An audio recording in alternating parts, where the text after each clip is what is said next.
I still remember the way his hand trembled slightly when he slid it up my thigh under the soft hum of the ceiling fan in his small downtown apartment. The windows were open, but the August heat did not let up.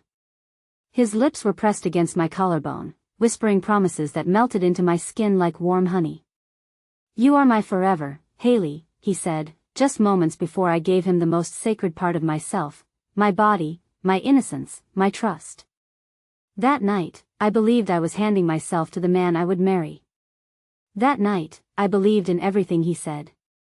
3 months later, I stood at my parents' dinner table, fork suspended midair, heart pounding like thunder in my chest, as my younger sister Emily flashed a diamond ring and screamed, "I am getting married." To him. To Jordan Rivers. My first love. My only love.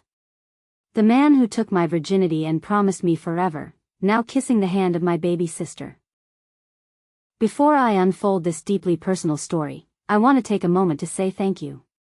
Thank you for subscribing to this channel and allowing me to be this vulnerable with you. If you are new here or returning but have not yet subscribed, please, I cannot wait for you to hit that subscribe button right now. It is your support that fuels this channel. It is the energy that keeps stories like mine alive and raw. Also, please do not forget to share your thoughts in the comments section. Tell me if you have ever trusted someone who tore you apart from the inside out. Let us connect. Let us heal, together. Now, let me take you back to the beginning. My name is Haley Brooks. I was born and raised in a peaceful suburban neighborhood in Roswell, Georgia. It was the kind of place where neighbors waved at each other from the porch and teenagers grew up going to the same schools, swimming in the same lakes, and attending the same church on Sundays. I grew up in a stable, loving home with my parents, David and Monica, and my younger sister, Emily.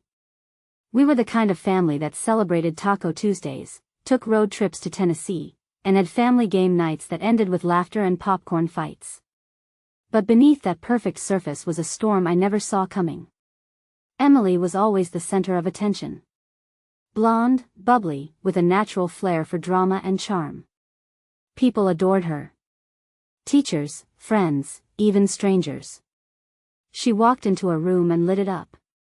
I, on the other hand, was more reserved. I liked books, sketching, and writing letters to a future husband I dreamed of meeting. I never envied Emily. I loved her. Deeply. Fiercely. I protected her. Even when she annoyed me. She was my little sister. My best friend. My shadow.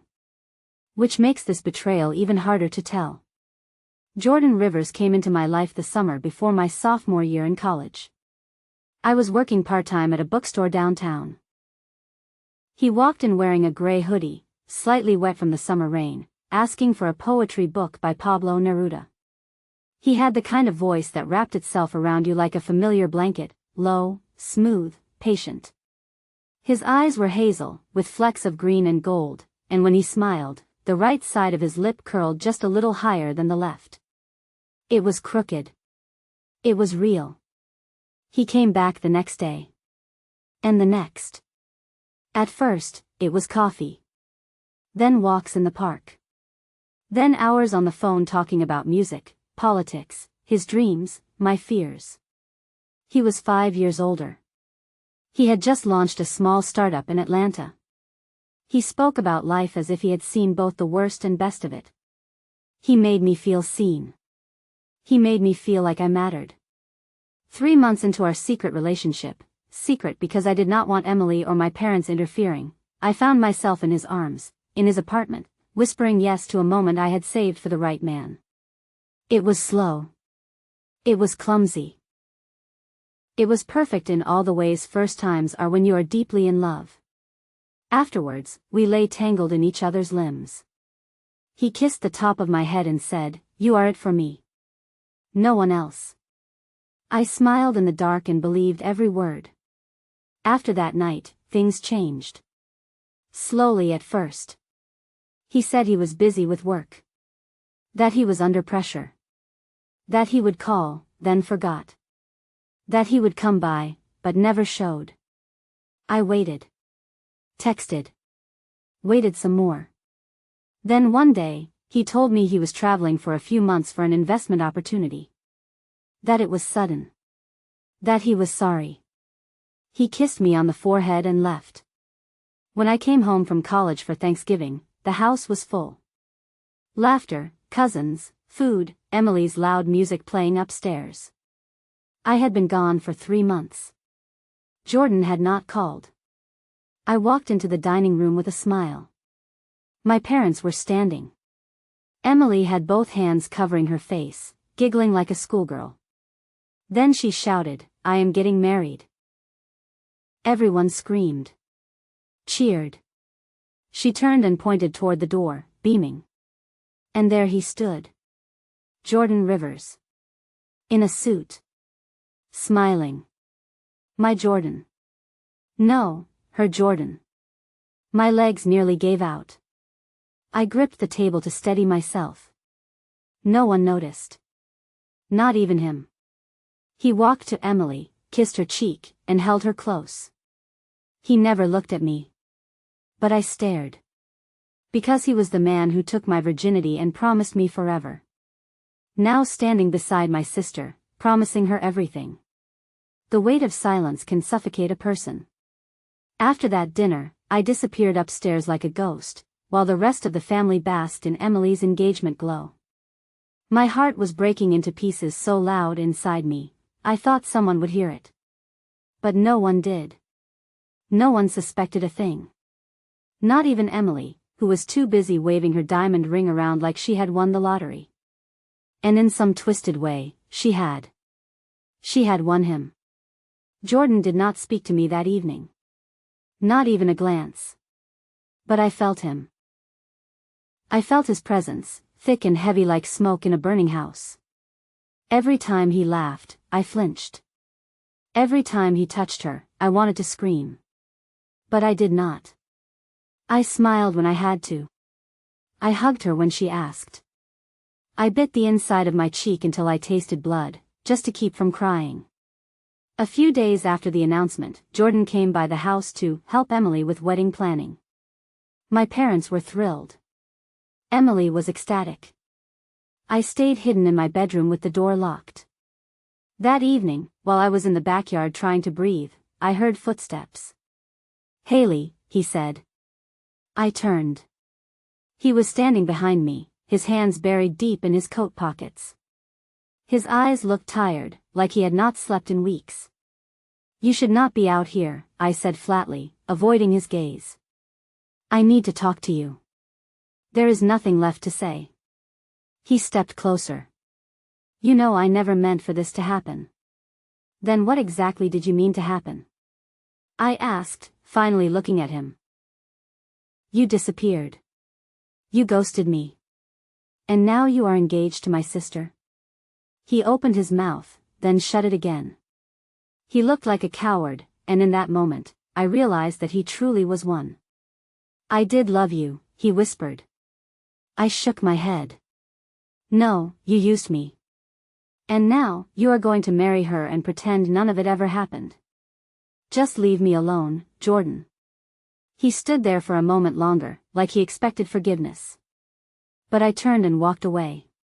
It became nearly impossible to sleep. I would close my eyes and see him kissing my sister, then remember him tracing his fingers down my spine. I would hear Emily giggling about her honeymoon plans, and recall the way Jordan had once said he wanted to take me to Santorini. Everything felt like a dream, no, a nightmare I could not wake from. But I could not tell anyone. Not my mother. Not my best friend. Certainly not Emily. Because who would believe me? Who would believe that the perfect fiancé she had brought home was the same man who once made love to me under starlight and whispered forever? 2 weeks later, Emily burst into my room holding a dusty pink box with satin ribbons. "Guess what?" she squealed. "You are going to be my maid of honor." I stared at her blankly. "Emily, I do not think." "Oh, come on, do not be a brat," she said playfully. "You are my sister. My best friend. I need you by my side. Say yes." I wanted to scream. But I said yes. Because what choice did I have? The months that followed were the most painful of my life. Every dress fitting, every wedding catalog, every brunch with the bridal party felt like a dagger being twisted deeper into my chest. And the worst part? Jordan kept looking at me when he thought no one was watching. At one rehearsal dinner, while Emily showed off centerpieces, I caught him staring at me from across the table. His gaze lingered too long. My heart raced with confusion and fury. He was marrying her. But his eyes were still on me. Emily's bachelorette party was at a cabin 2 hours outside Atlanta. Her college friends rented a van and stocked it with champagne, balloons, and glitter sashes. I rode silently, pretending to laugh at their jokes. That night, I stepped outside to take a call, and when I returned, I overheard 2 of the bridesmaids talking in the hallway.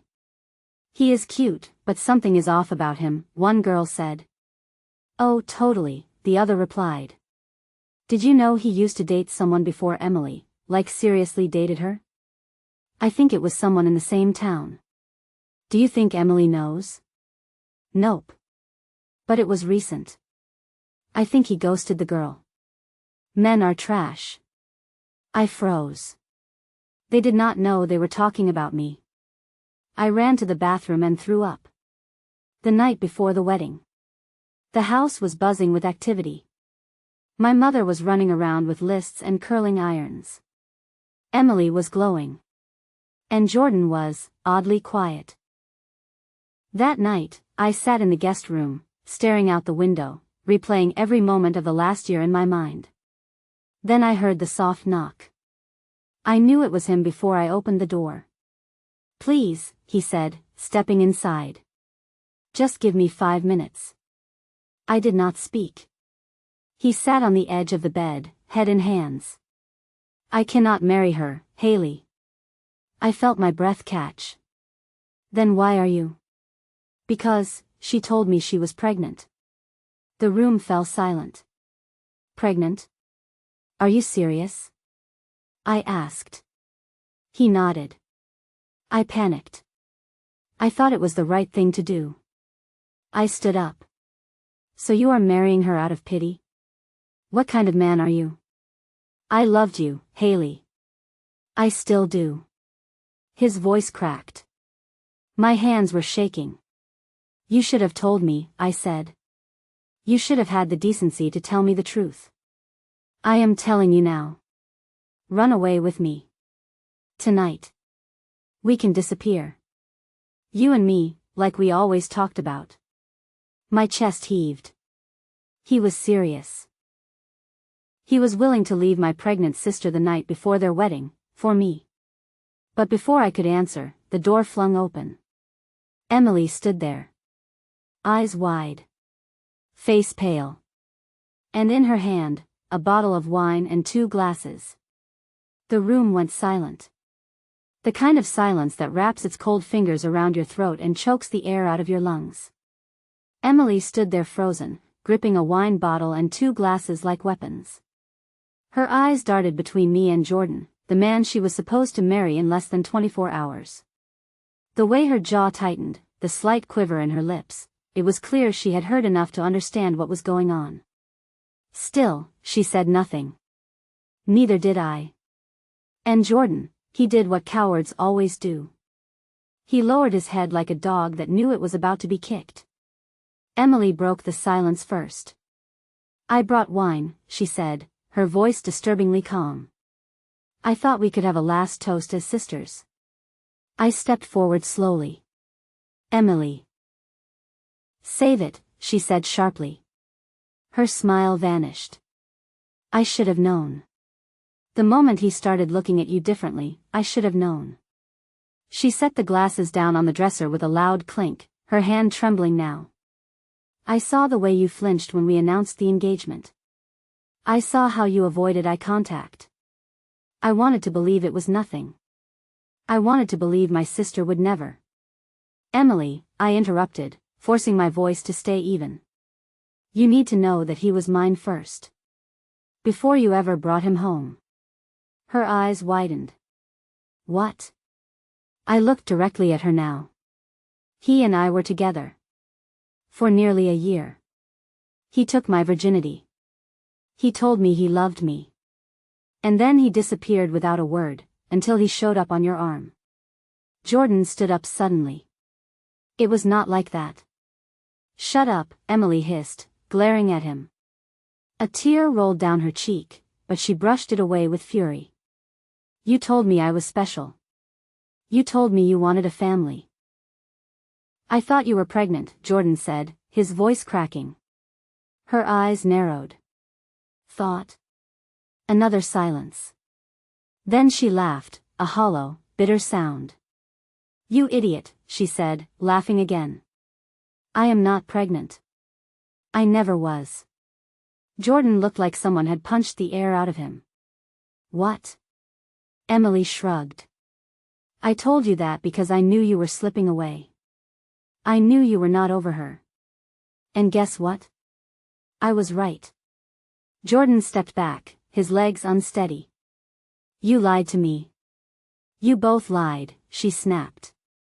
So spare me the outrage. That night, everything came undone.